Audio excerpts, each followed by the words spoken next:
మనుషులకి నువ్వు 100 సార్లు మంచి చెయ్యి, ఒక్కసారి తప్పు చెయ్యి, ఏది ఎక్కువగా గుర్తుపెట్టుకుంటారు?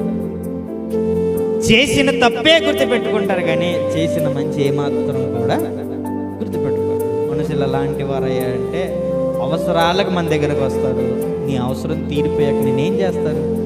విడిచిపెడతారా? విడిచిపెట్టరా? ఖచ్చితంగా విడిచిపెడతారు. ఇప్పుడు చెప్పండి, మనుషులు నమ్మడం కంటే ఎవరు నమ్మడం మేలంట?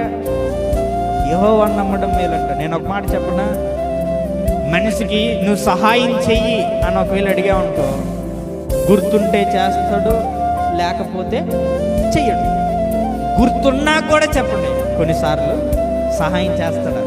ఏమాత్రం కూడా చేయడు. కానీ మనిషిని నువ్వు ఆశ్రయించడం కాదు, మనిషిని నువ్వు నమ్మడం కాదు, దేవుణ్ణి ఒకవేళ నీవు నమ్మితే, మనిషిని అడిగినట్టు మనిషిని ఏ రీతిగా అయితే నువ్వు సాయం అడుగుతున్నామో దేవుణ్ణి కూడా, అయ్యా నా పరిస్థితి ఇది అంటే చెప్పండి, మనిషి అయినా మర్చిపోతాడేమో కానీ దేవుడు మర్చిపోతాడా? ఏమాత్రం కూడా